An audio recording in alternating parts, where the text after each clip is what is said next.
In the past, I've suffered from anxiety and depression, so I went to see therapists to get some help. The vast majority of my treatment was really positive, but one experience left me feeling worse than I did at the start, and it made me wonder, can anyone call themselves a therapist? And how much training do you actually need to become one? There are hundreds of courses available to buy online. I bought one for just over a tenner, and after cheating my way through it, I managed to get a certificate saying I had become a certified therapist.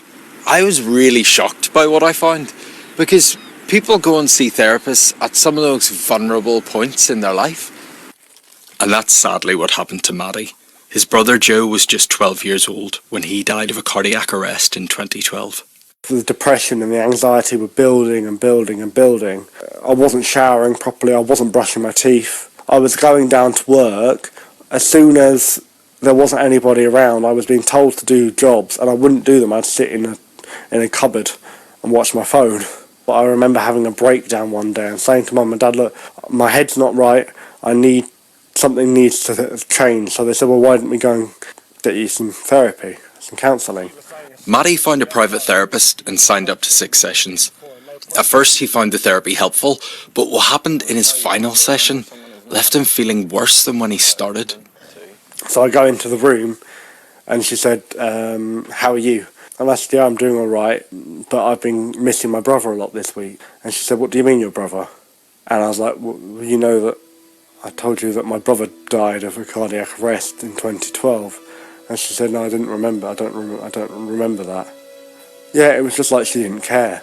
But it almost made me shut down and break down into tears. It made me feel hurt and not that I could trust anybody. Amanda Williamson helped set up a campaign group called Unsafe Spaces after she had a negative experience in therapy. What are the risks if you get someone who's untrained or unethical? If somebody has a really badly managed therapy session and they walk away and think that's a load of rubbish, then the issues that they brought to therapy won't get addressed.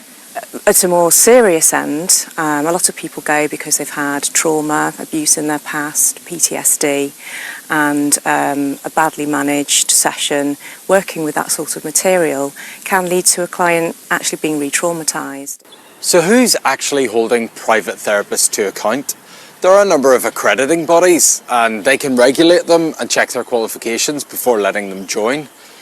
For example, there's the BACP, UKCP, BABCP and the ACAT, just to name a few.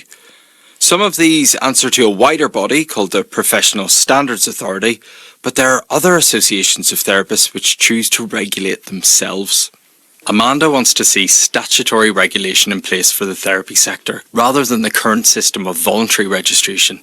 It is a Wild West because there is no law. There's the accredited registers system, which gives an illusion of safety, but when you actually look at that, anybody can still call themselves a therapist, and most members of the public are not aware that there is a voluntary system that exists. Lots of people are calling for change.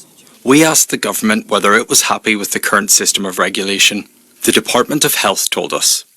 The government concluded in 2012 that introducing the statutory regulation of psychotherapists and counsellors would be disproportionate to the risks to patients and the public.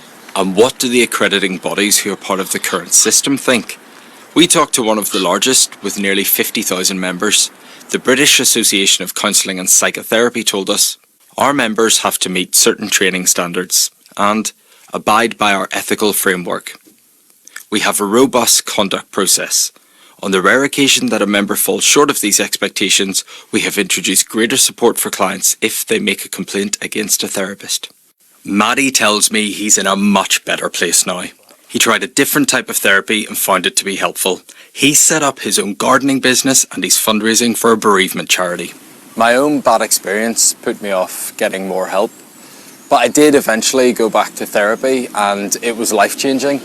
The right therapist and the right treatment can really transform your thinking and give you hope that things are going to get better, which they did for me. But how do you make sure you do get the right support for your mental health?